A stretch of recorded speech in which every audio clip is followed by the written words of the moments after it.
gracias Silvia, la verdad que estamos muy contentos, sabíamos... Una emoción enorme Silvia y... Santiago, ¿qué se siente? Nada, una emoción muy grande. ¿Te imaginabas tú esto, lo sabían antes de salir? Sí, ya no.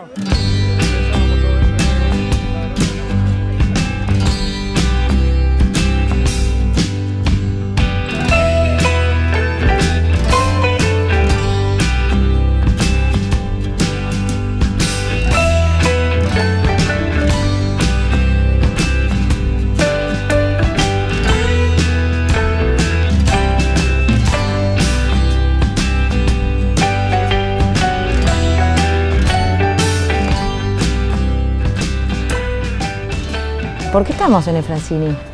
Veo que te vestiste para la ocasión. A mí dijiste violeta y yo me puse todo lo violeta. Bueno, estamos en el Francini porque es un lugar que le tengo mucho cariño. Además vivo acá cerca, también me quedaba bien. Pero bueno, yo viví momentos muy felices acá en el Francini.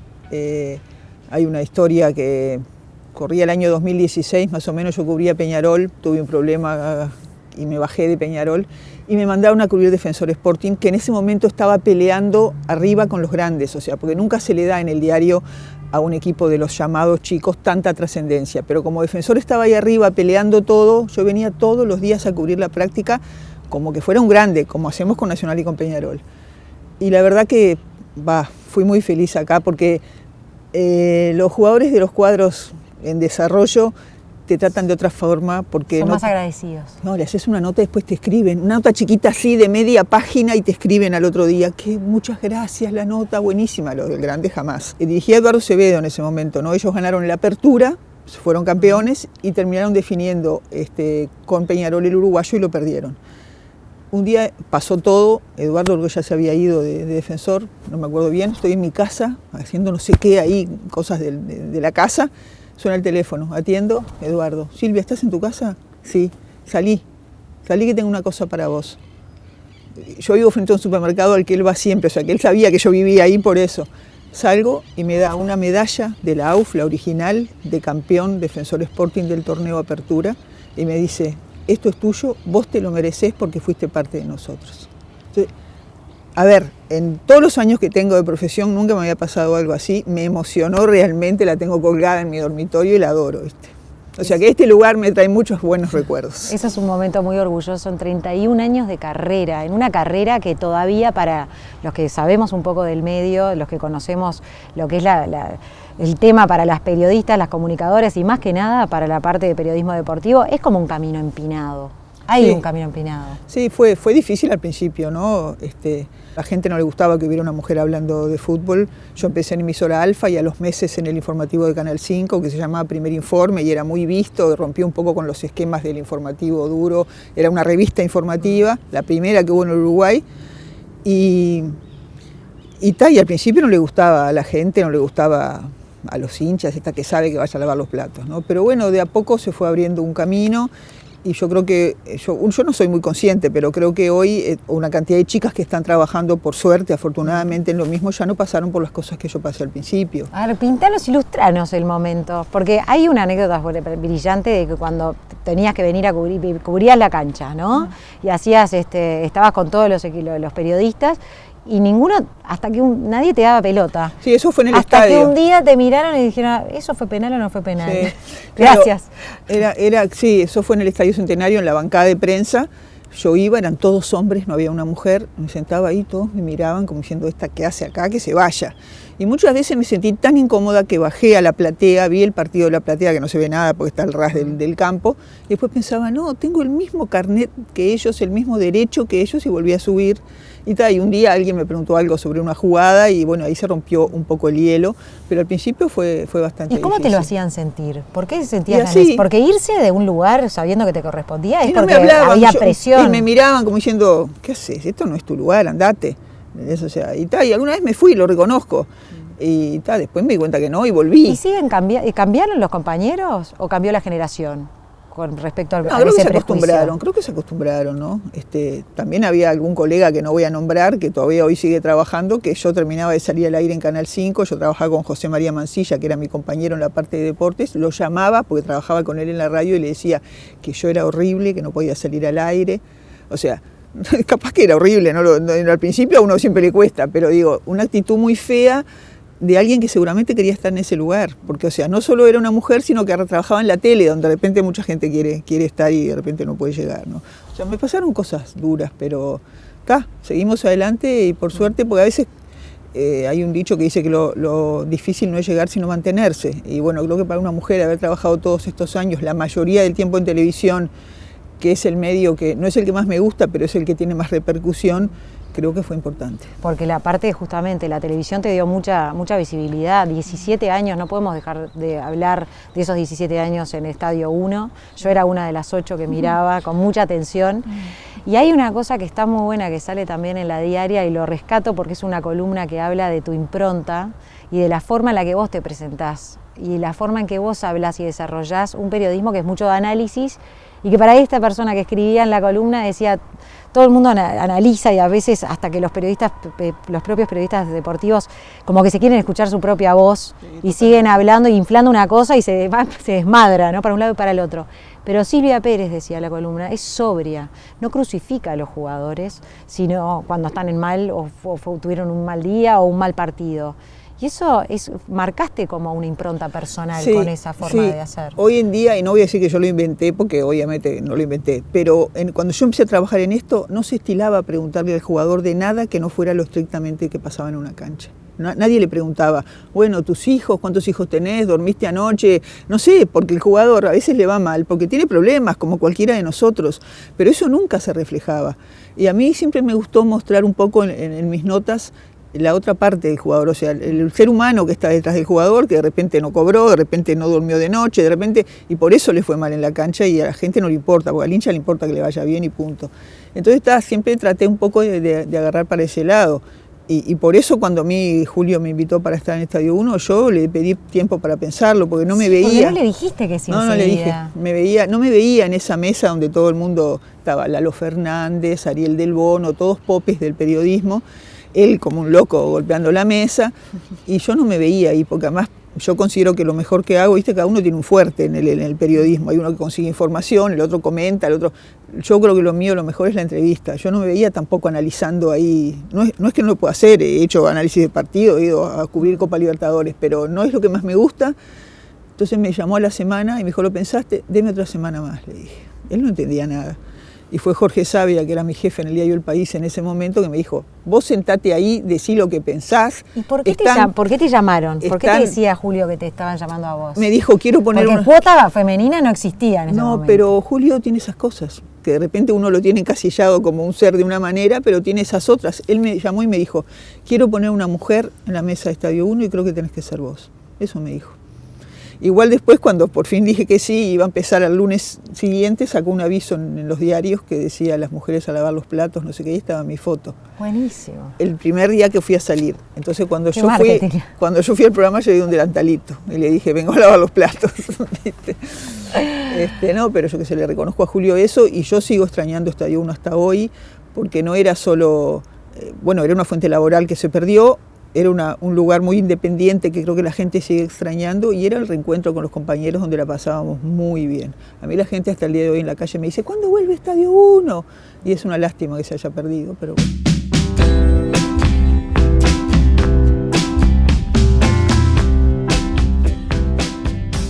¿Tienen comunicación entre las comunicadoras? A ver, cuando nos encontramos en alguna nota, sí, obvio, porque además, viste, con una mujer siempre capaz que tenés otras cosas para conversar.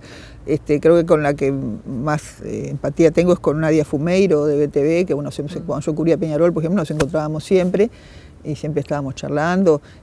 Me acuerdo cuando Ana Inés Martínez empezó en Canal 10, que le hicieron una nota en el diario, me acuerdo que por eso la leí, y que ella decía que yo era su referente, pero que ella quería ser diferente, que ella se veía más identificada con las chicas de Fox, por ejemplo, que son todas muy lindas y o sea, como que cada uno busca su camino. Claro, o sea, está bien, perfecto. Porque son maneras diferentes de encarar está perfecto, y Ana Inés lo hace muy bien además.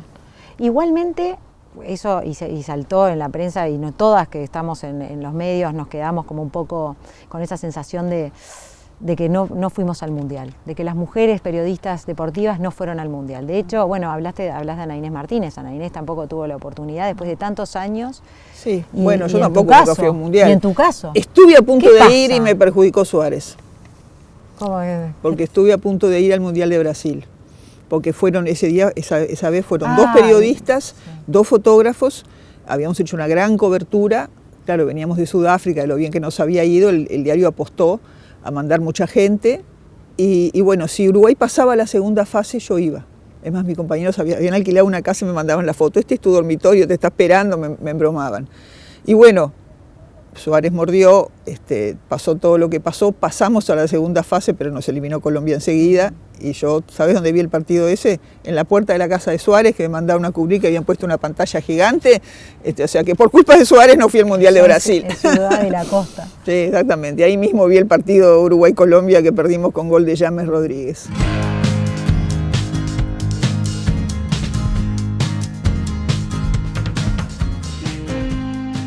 A esa forma tuya de abordar el periodismo deportivo, de preocuparte y de interiorizarte por la vida de los jugadores, que ha marcado tu impronta y tu perfil, ¿te ha acercado también a los jugadores? ¿Los sentís como que hay...? Sí, bueno, yo creo que uno de mis fuertes en el periodismo es que yo me llevo muy bien con los jugadores. Me llevo muy bien con los entrevistados en general y con los jugadores también.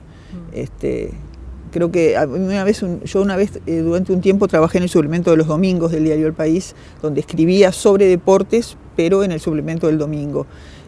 Y me acuerdo que mi jefe, Miguel Carvajal, hoy fallecido, me decía, él quería que yo hiciera notas de otras cosas también, a un político, porque él decía que yo tenía una facilidad para que se abrieran y me contaran cosas que de repente no le contaban a otro. Sí. Y yo nunca quise igual, porque nunca quise salir del deporte, que es lo que me gusta. ¿Nunca? No, nunca. Siempre por ahí. Siempre por ahí.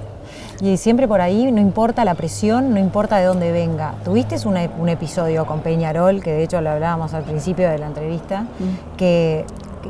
¿cómo te presionaron más? ¿Sentiste más presión por ser mujer? ¿Se aprovecharon de esa condición? ¿O no importa? ¿La presión está al periodista deportivo? Sí, a ver, yo durante todo el tiempo, durante muchos años cubrí Nacional, durante muchos años cubrí Peñarol y nunca había tenido problemas, la verdad es esa. Pero bueno, ese episodio me dolió mucho porque me acusaron como de trabajar para Ruglio, porque bueno, puse varias fotos de Ruglio en Twitter, estábamos en Brasil, partido Peñarol-Palmeiras, Copa Libertadores, y me acusaron de que como había elecciones a fin de año, como que yo obraba para Ruglio porque siempre aparecía Ruglio en las fotos. Por ejemplo, en ese viaje estaba Damiani, pero Damiani nunca estaba en el lobby del hotel para que yo le sacara una fotito y la tuiteara, ¿entendés? Entonces me acusaron de eso muy feo. El jefe de prensa de Peñarol llamó al diario y dijo que Damiani iba a hablar con el dueño del diario para que me bajaran de Peñarol o me echaran. Y me dolió muchísimo porque yo a Juan Pedro lo conozco de que éramos niños, su padre era amigo de mi padre, o sea, teníamos una relación de cariño, no te voy a decir de amistad, porque yo considero, sos amigo de alguien cuando va a comer a tu casa o vos a la de él. O sea que, entonces no amigo, pero sí teníamos una linda relación y me dolió mucho lo que hizo, mucho. Y yo me bajé de Peñarol, no es que me bajaron, pero yo sufrí tanto que le dije a mi jefe, no quiero cubrir más Peñarol. Y ahí vine a este lugar.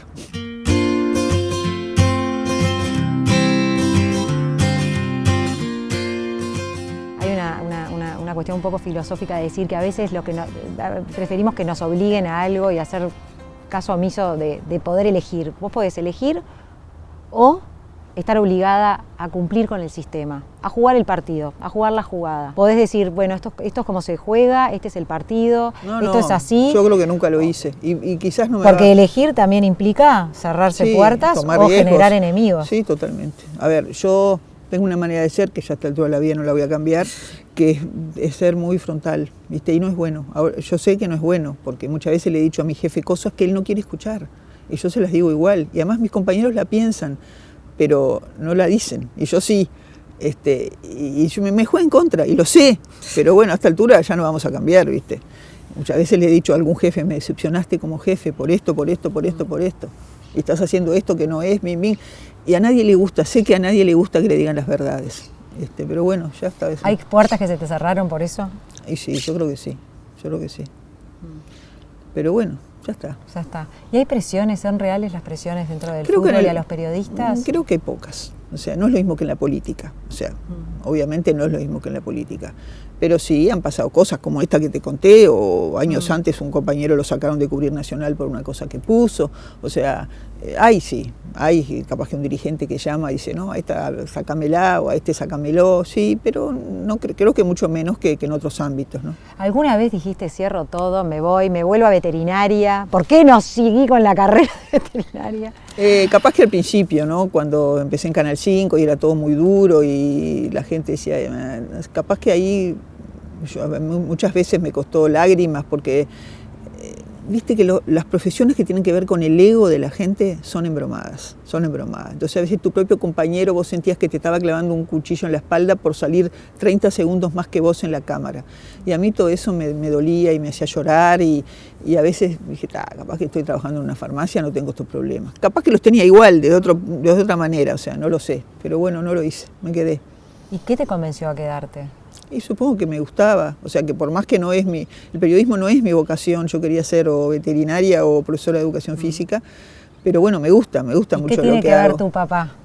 Y sí, mi papá tiene que ver porque yo de chiquita tengo fotos que estoy con 3 años en la cancha con él, en el estadio con él, y además me doy cuenta que por más que yo digo que el periodismo no era mi vocación, yo jugaba a ser periodista, juntaba las tapitas de las botellas que estaban tiradas así en el estadio y jugaba a escribir a máquina y me colgaba una cajita de flan acá con un hilito y jugaba a sacar fotos. O sea, estaba jugando el periodista en realidad. Pero bueno, nunca lo vi como mi verdadera vocación, creo que es algo que heredé de mi padre.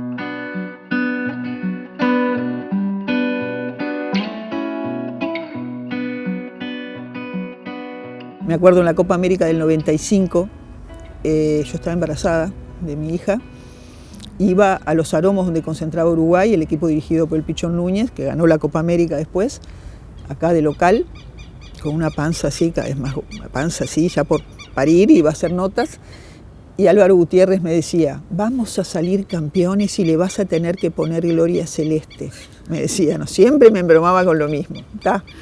Obviamente la niña nació, no le puse Gloria Celeste, pasó el tiempo, pasaron años, un día voy caminando por la feria de Villa Biarritz y alguien empieza a gritar, ¡Gloria Celeste! ¡Gloria Celeste! Era Álvaro Gutiérrez, mi hija tenía como 9 años ahí, pero dice, ¡esta es Gloria Celeste! O sea, esas cosas graciosas. Otra cosa graciosa que no me imagino en su momento, te tocaba ir a los vestuarios.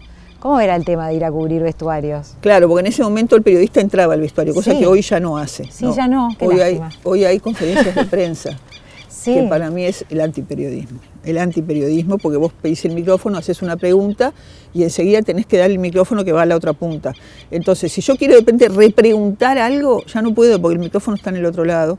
Y además, por más que a vos se te ocurra una pregunta re original después del partido, como lo transmiten en la radio al mismo tiempo, ya no tiene gracia porque ya la tiene todo el mundo, lo ve, lo escucha todo el mundo, o sea, es el antiperiodismo. Pero bueno, en aquel momento no había y se entraba a hacer notas al vestuario. Entraban por el tubo, quedaban los ellos jugadores, iban al vestuario a bañarse, lo que sea, y los periodistas entraban y le hacían la nota. Mientras los tipos se bañaban. No, después salían de la ducha, pero... Sí, claro. Entonces había un señor que cuidaba la puerta del vestuario, entonces él me avisaba cuando los jugadores estaban en calzoncillo, que era como la playa. Entonces, cuando él miraba, estaban todos en calzoncillos, Silvia, pasá, entonces yo entraba. Debes tener 1.000.000 de anécdotas, ¿no? No, en ese sentido no, ningún problema, siempre todo bien, todo bien. Pero entrabas con una impronta, viste, entraba que las mujeres con el camarógrafo, a veces, además. Claro, ahí tenías. Yo trabajaba en el canal, o sea que yo iba a hacer las notas para el canal, trabajaba con el camarógrafo, que alguna vez se enojó, me acuerdo que se jugaba la liguilla de noche, doble jornada, en verano, que eran bárbaras esas liguillas, y él se molestaba porque por mi culpa tenía que esperar a que el jugador estuviera vestido o saliera para hacerle la nota, y si hubiera estado con un periodista hombre llegaba más temprano a su casa, pero bueno. ¿Y los jugadores en ese momento te daban la nota, estaba todo bien, o tenían algún prejuicio porque eras mujer? No, nunca tuve ningún problema con los jugadores, jamás. Capaz que con algún dirigente al principio me decía, usted tiene un programa de fútbol, un espacio de fútbol, pero con los jugadores no, todo lo contrario. Fernando, ¿cómo se siente un hombre luego de un partido como el de anoche? Bueno, contento por haber vuelto a jugar, más en un partido como el de ayer, que pienso va a quedar en la retina de toda la gente por mucho tiempo, porque en los últimos años pienso que fue uno de los clásicos más lindos que se vio y emotivo hasta el final. ¿Cuándo comienzan a trabajar en dupla técnica? En Danubio, ¿no? El 22 de febrero de ese año. Ya habíamos estado en la inferior nacional, pero trabajando cada uno en una divisional.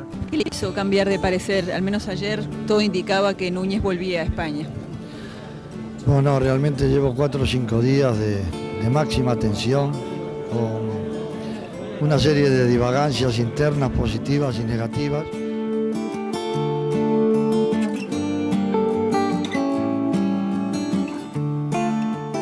¿Cuál fue el mejor elogio que recibiste en tu carrera profesional?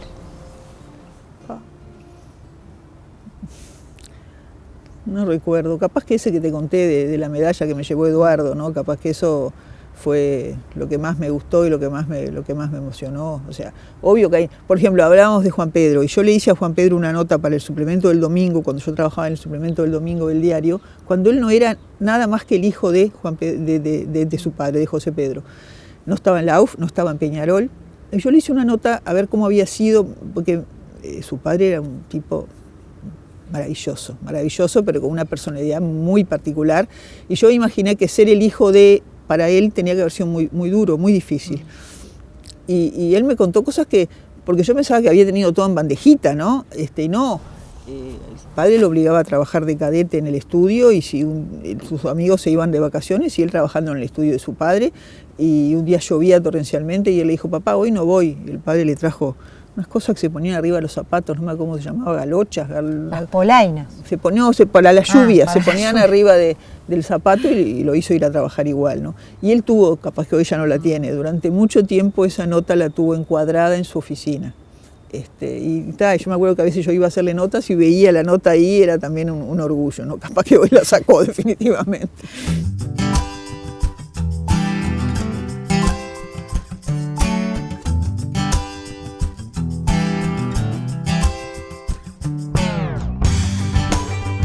Hoy estás visibilizando parte del fútbol que está queriendo como ingresar, que la mujer tenga su lugar y que lleguemos a una igualdad de género. Por ejemplo, con Yamila Badel, que es la jugadora de fútbol, que la conocés desde chiquita.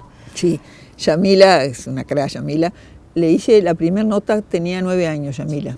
Sí, porque yo conocía a su papá, Gustavo Badel, que jugaba en Nacional en ese momento, y me enteré que la niña jugaba, me pareció interesante, fui y le hice una nota para el diario. Me acuerdo que la madre me contó que le ponía Barbies arriba de la cama, porque a la madre al principio le costó que la niña jugara al fútbol en un momento en que no era normal, no era habitual, digamos, no es que no era normal, no era habitual. Y a ella ella quería una nena que jugara a las muñecas. Y Yamila tiraba las Barbies para abajo de la cama y ponía la pelota arriba de su cama. Y fui a un partido del Playa Honda donde ella jugaba, ella era la goleadora del equipo y la goleadora de la liga. Y me acuerdo que ella hacía un gol y todos los varones se abrazaban juntos entre ellos y Yamila sola, o sea, nadie la iba a abrazar a ella, que era la que había hecho el gol, ¿no? Pero bueno, ella ya de chica tenía muy firme su decisión de que iba a jugar al fútbol y bueno, lo consiguió y ha jugado en Yamila nos hace una cinchadita de oreja para todo el público, de que no se acerca a ver los partidos de los partidos femeninos, ¿no? Es cierto. Creo que en Uruguay esto es una cosa que también y que los medios tampoco replicamos. Tampoco, es verdad. A ver, a nosotros nos pasa en el diario, la gente nos reclama eso, como que nos reclama que hablemos más o le destinemos más lugar y más tiempo a los deportes llamados menores. Y es verdad, pero es una empresa el diario, y el diario se rige por lo que la gente quiere leer, y la gente en este país lo que más quiere es Nacional y Peñarol, y el fútbol es así. Y el que consigue pone el aviso lo pone en la página de Nacional y de Peñarol, no lo quiere poner en el hockey. ¿Cómo que no? Claro, el negocio y el marketing. Sí, y además yo te digo, para mí en el Uruguay está el departamento de fútbol femenino y hay cada vez más campeonatos, por suerte, y se obligó a los clubes a tener un equipo de fútbol femenino porque fue una orden de la FIFA. La FIFA dijo que todas las asociaciones o federaciones tenían que tener campeonatos femeninos y un departamento de fútbol femenino. Si eso no hubiera pasado en el Uruguay.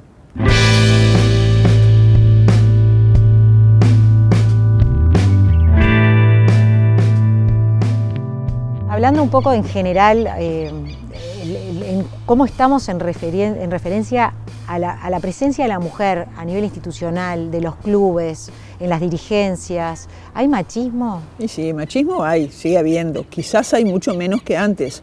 Ahora hay dos mujeres que son presidentas de clubes, en Rampla Juniors y en Cerro. Antes era increíble.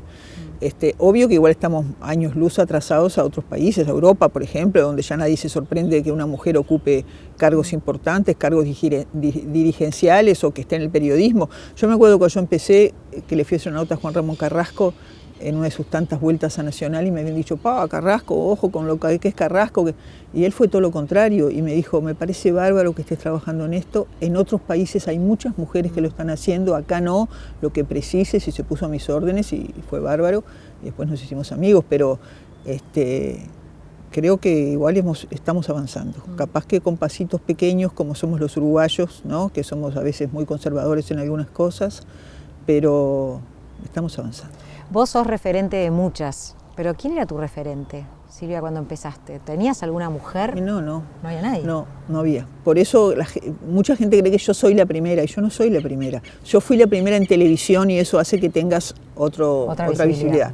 Y además, hacía como 20 años o 30 que no había, pero había habido. En la década del 50 y del 60 hubo dos mujeres que trabajaron en periodismo deportivo, Isabel Pasadore y Mirna Izquierdo. Isabel ya había fallecido cuando yo empecé, pero conocí a Mirna y le hice una nota para el diario, una cra.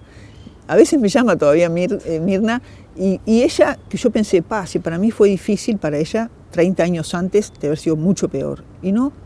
Ella me contaba que los compañeros, ella trabajaba en un diario, los compañeros tenían como una cuestión de protección con ella, ¿no? Que conmigo nadie estuvo, y que por ejemplo ella llamaba a Ondino Viera y le decía, mire que voy esta tarde a hacer notas a Nacional. Entonces Ondino llamaba a los jugadores y les decía, hoy todos de pantalón largo que viene la señorita.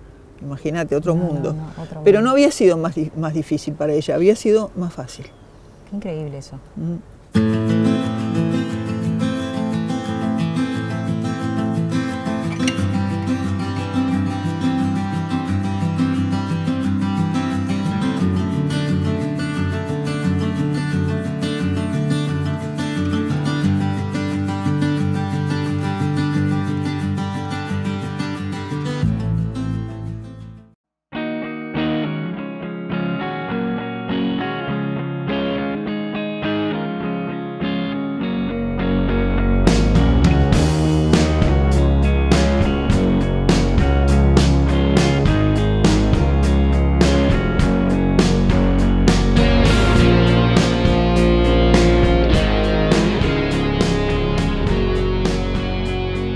Silvia, ¿hay otra periodista deportiva que esté escribiendo en estos momentos? No, parece que no.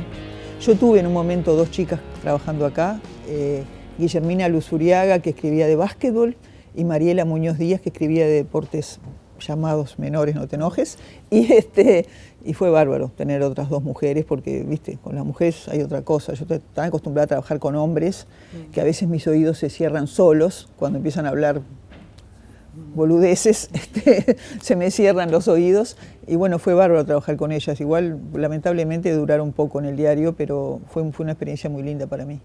Y ahora, ¿cuál es la mirada femenina en el deporte? ¿Es otra mirada? ¿Le aporta otra cosa? Yo creo que sí. Eso mismo que yo te estoy contando, creo que yo siento que no es que yo soy la inventora y inventé ese tipo de notas, no. Pero cuando yo empecé a trabajar en esto, nadie le preguntaba al jugador de eso otro. Ahora sí, lo hace mucha gente y está bueno. Y yo creo que a mí, capaz que por eso de ser mujer, me permite hablar de algunas cosas. Creo que el jugador se abre más que capaz que con un colega hombre. A mí me embroman acá porque yo voy con el fotógrafo a la casa del futbolista y le digo, si tiene hijos, sacale con los niños. Si tiene perro, sacale con el perro. O con el gato, porque es un poco una foto distinta de la que vemos de la cancha todo el tiempo. Entonces me dice, a ver, ya le hizo al nenito, me dicen mis compañeros, me embroman con eso, ¿viste? Porque a mí me gusta ese tipo de foto diferente que muestra al jugador en otro aspecto. Yo me acuerdo de una nota que hice una vez para el informativo de Canal 5 con Peñarol, que se jugaba un clásico, y me acuerdo que jugaba Washington Ties y había sido papá y no le habían dicho, porque se jugaba el clásico y no lo quisieron. Y estaba en concentración. Claro, y no lo quisieron que perdiera la concentración y decirle que había sido papá. Se enteró después del partido que fue el padre y le dijo. Entonces yo al otro día fui al sanatorio y le hice la nota ahí con Camila, la niña, que ahora es una mujer, recién nacida, y hablando de, bueno, de cómo esa vida de jugador tan maravillosa que los niños sueñan con tener, muchas veces se pierden cosas de la vida que son irrepetibles, porque el nacimiento de un hijo es una cosa irrepetible, y él la conoció al otro día, la niña. Esa nota, me acuerdo que fue muy linda, porque hablamos de una cantidad de cosas que habían pasado con Peñarol en ese clásico. De eso, de Washington Tides, había sido el cumpleaños del contador Damiani, los jueves le habían mandado una torta, toda de Peñarol. O sea, me acuerdo que había una cantidad de datos distintos que hicimos a propósito de ese clásico, ¿no? Y eso estuvo bueno. ¿Te costaba convencer a las redacciones o a los productores para que te dejen hacer ese trabajo y ese perfil? No, yo hacía no es que hiciera lo que quisiera, pero éramos dos en deportes y lo hablábamos, y es más, queríamos hacer ese tipo de cosas diferentes, salir un poco de la estructura de siempre, ¿no? No.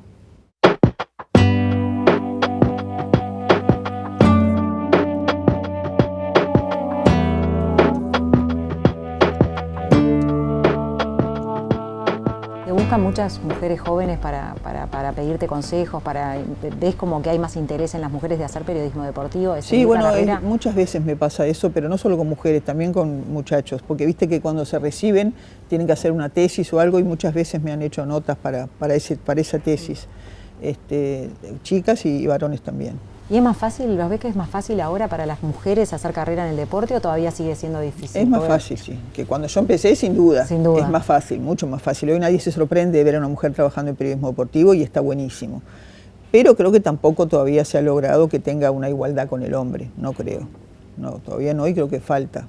Y que, viste que el Uruguay sigue teniendo ciertas costumbres bastante conservadoras y machistas, pero creo que se ha evolucionado muchísimo. Por ejemplo, en un diario tendría que cambiar la redacción. Acá hay muchísimas mujeres. Sí. Muchísimas. Y en la parte deportiva, que antes tenías la parte dos deportiva chicas. Sí, me gustaría que hubiera otras mujeres, sí, pero en la redacción en general, en esta redacción, sí, hay muchísimas mujeres, cuanto antes no había. Cuando yo entré a trabajar en este diario en el año 94, yo era la única mujer en redacción.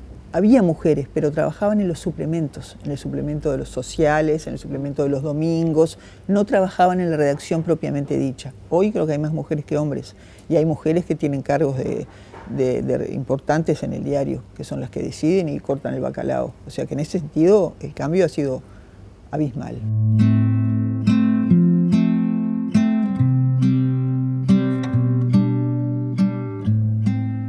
Todo lo que sabés de fútbol, ¿no? Desde chico, por tu padre. ¿Es por tu padre? ¿Lo hablabas con él? ¿Hablaban de deporte? ¿Cómo era ese vínculo con Marcelino Pérez? Bueno, no lo hablábamos mucho, porque yo no tuve madre, mi mamá se murió cuando yo nací, cuando yo tenía 22 días, y bueno, hizo que la... ¿Por qué? ¿Cómo se...? Por una flebitis a consecuencia del parto, tenía que hacer quietud, y parece que se levantó al baño y se le fue el coágulo de la pierna al corazón y se murió. Y bueno, y entonces nuestra niñez fue media particular, ¿no? Porque mi padre nos dio mucho de repente a nivel económico, íbamos a Crandon, teníamos una casa muy linda en Punta Gorda, él viajaba mucho además, en la época que Peñarol y Nacional eran grandes en el mundo y se iban un mes a Europa, a España, a jugar la Teresa Herrera, y mi padre iba con ellos, y mi padre no estaba mucho en casa. Me crió mi abuela paterna, que tenía 65 años cuando se hace cargo de mí, que era un bebé recién nacido, y de una niña de 4 años que era mi hermana. Tu hermana. Tu hermana, un rol especial en tu vida.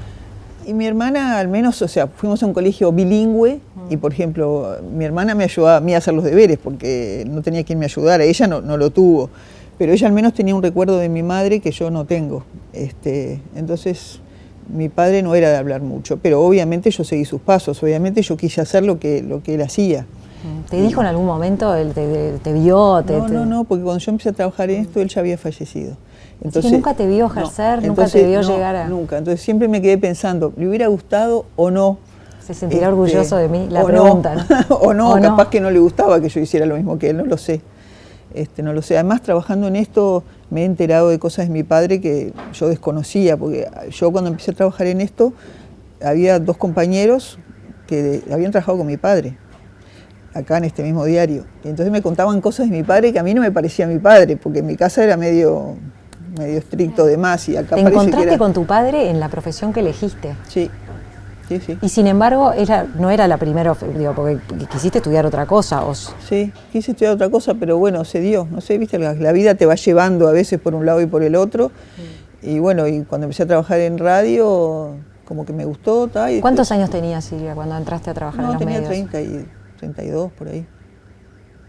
Sí, no era una niña tampoco. No eras una niña tampoco, pero una niña sí, que en su momento, cuando tenías 16 años, decidiste casarte. 18. 18, sí. Bueno, eso también, mi vida es un poco una historia de telenovela, porque me casé con el empaquetador del supermercado del barrio, ¿viste? Y yo era la ¿De nena, Punta Gorda? Sí, de Devoto. De Devoto. Yo era la nena rica, no rica, pero bueno, Sí. Del barrio, digamos, y él era el empaquetador del supermercado, y bueno, nos enamoramos y nos casamos. Me casé por el juez de menores, pues mi padre no me dejó casarme. Mi padre no me firmó, digamos, entonces cuando vos... ¿Cómo caíste a tu casa a decir que te querías casar? No sé si... ¿Cómo fue? No me acuerdo ya. Él fue a hablar con mi padre muchas veces y mi padre nunca ni le contestaba, entonces... yo entiendo, hoy con la madurez entiendo que mi padre quería que yo siguiera estudiando, toda una cantidad de cosas, pero en aquel momento... ¿Era mucho más grande que vos o eran de la... él tenía un año más que yo, y yo también. Entonces, ¿Eran dos gurises? Sí, 2 gurises. Y te casás por el juez menores, o sea, el juez te firma, el juez averigua si él te puede mantener, si tiene trabajo, si esto que el otro, y firma el juez en lugar de... Ah, pero estabas tan decidida que fuiste a romper... Sí, fue todo el barrio menos mi familia en mi casamiento. ¿Nunca se reconcilió esa...? No, sí, después que... ¿Tus abuelos tampoco? No, mi abuela tampoco. Mi abuela, era solo mi abuela. ¿Su abuela tampoco quiso? Tampoco. Pero mi abuela siempre estuvo cerca mío igual, siempre. No, después tuve mi primer hijo, bueno, lo llevé a mi casa, lo llevé a mi padre y todo, pero bueno, incluso alguna vez que me separé, volví a mi casa, pero bueno, esa fue una historia media particular.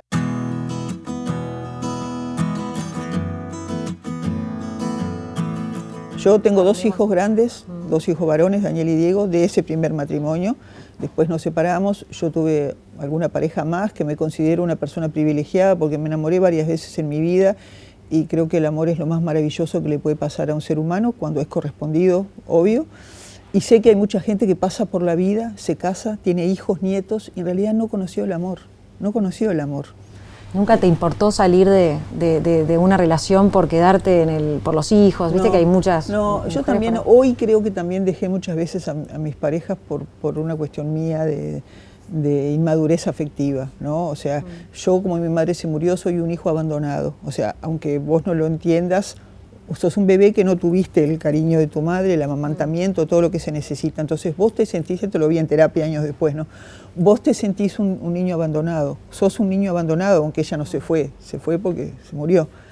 Entonces yo durante mucho tiempo tenía miedo, cuando viste, vos estás enamorado, todo barro, el amor empieza, es maravilloso. Después el amor va cambiando, ya no es aquello que flotás en el aire toda la vida. Entonces cuando el amor cambiaba y ya dejaba de ser eso tan divino, yo terminaba las relaciones. En realidad lo hacía porque tenía miedo de volver a ser abandonada. Te anticipabas al abandono. Entonces, antes que me abandonaran, yo abandonaba. Entonces, hoy siento que dejé parejas que no tenía que haber dejado por esa cosa mía, ¿verdad? Martina es hija de mi actual pareja, y que estoy con él hace como 25 años, Bien. así que ya creo que... Toquemos madera. No sabemos, pero no. Creo que ya pasó todas las pruebas. Y con tu profesión, porque tu profesión también es una profesión sacrificada, que no tiene fines de semana. Sí, eso es difícil. Bueno, con mi pareja actual, como yo lo conocí trabajando en el Canal 5, él ya me conoció así, nunca hubo ningún problema, al contrario, apoyo total. Para los hijos es difícil, es difícil. Yo me acuerdo cuando empecé a trabajar en el Canal 5, que a una mujer que habla de fútbol y era todo como una revolución, mis hijos que todavía eran chicos, estaban en sexto de escuela, por ahí, los compañeros le decían, tu madre entra a los vestuarios, todo el tiempo embromándolos con eso. Y él me criticaba mucho, yo llegaba a casa y él me criticaba como había estado en la tele. Y yo le dije, pero yo preciso que vos me apoyes, porque yo estoy empezando. Y él me dijo, a mí no me importa si lo haces bien o mal, no quiero que lo hagas. Me dijo. Después se dieron cuenta que podían ir a los aromos, a los céspedes, conseguir una firmita a un jugador, una fotito, y se fueron dando cuenta que tenía una parte positiva también. Martina ya nació con esto. Es difícil porque de repente ella iba a un colegio todo el día, el fin de semana estaba en casa y yo me iba a trabajar el fin de semana. Y de repente estábamos en verano en la playa y la gente viene y te pone a hablar de fútbol y a ella no le gustaba nada. Cuando se dieron cuenta que mamá era famosa. Sí, una vez le hicieron una nota, porque estaban haciendo notas con hijos y ella dijo que yo era una famositita en un país chiquitito, una cosa así. ¿Alguno de los tres siguió los pasos? No. Ninguno. No. Nada que ver. No, fuera nada. del fútbol. Sí, fuera del fútbol.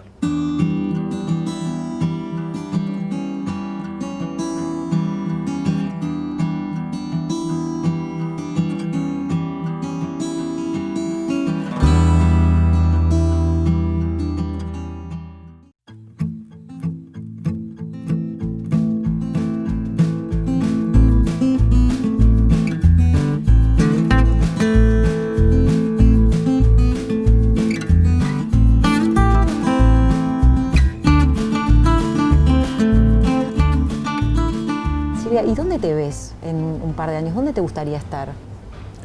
En un par de años. Te digo en un par de años porque sos una persona muy activa y siempre tenés un proyecto, siempre estás con cosas. Sí, proyectos tengo, pero hay proyectos que no mejor no contarlos porque, viste, no se pueden contar. No sé, en un par de años no lo sé, dentro de unos cuantos años me veo viviendo en Bellavista cuando ya no trabaje. Quiero vivir en Bellavista y no sé, capaz que yo lo tengo idealizado Bellavista porque paso ahí las vacaciones y adoro ese lugar. Capaz que si voy y vivo en invierno, no sé, porque viste, es tan tranquilo, no hay nadie en invierno que no sé, estoy acostumbrada a vivir en Montevideo. Yo lo tengo idealizado, pienso que me va a encantar, capaz que no, pero hasta que no lo pruebe no voy a saber. Tengo pensado unos libros que quiero escribir, ahí cuando ya no trabaje, porque trabajando no tengo tiempo de ponerme a escribir. Tengo unos proyectos bastante lindos en ese sentido. Me quiero ocupar mucho de los animales, a mí me importan mucho los animales. Yo creo que el ser humano tiene que aprender muchas cosas de los animales no hacen las cosas horribles que hace el ser humano. Y bueno, capaz que me quiero, si vivo en Bellavista, dedicarme a recuperar, no para tener yo 40.000 perros, no, pero de repente encontrás un perro que está mal, lo llevás, lo cuidás, lo recuperás, le conseguís un hogar, pues yo ya tengo los míos, no voy a seguir teniendo, pero me gustaría hacer algo por los animales también. ¿A quién le estás eternamente agradecida? A Hugo Brugnini, el productor de Primer Informe, que fue el primer informativo de Canal 5 donde yo trabajé. Él se la jugó por poner a una mujer a hablar de fútbol cuando no había y era todo una locura. Y también a Ignacio Suárez, con el que empecé en radio, que también fue otro que se la jugó por ponerme a tener un espacio en su programa periodístico, que en ese momento era muy escuchado hablando de fútbol. Y a Rosario Castillo, que me lo presentó a Ignacio. O sea, creo que ellos fueron muy importantes en mi carrera, porque me abrieron las puertas y bueno, después había que mantenerse y creo que lo pude hacer, pero en cuanto a la carrera estoy muy agradecida a ellos. ¿Y en lo personal? En lo personal a mi colegio, a Crandon, porque me rodeó de una cantidad de cosas que yo necesitaba, quizás porque no tenía en mi casa todo eso que... Al no tener madre no tenía todo eso y bueno, Crandon me transmitió muchos valores y creo que eso fue muy importante para mí.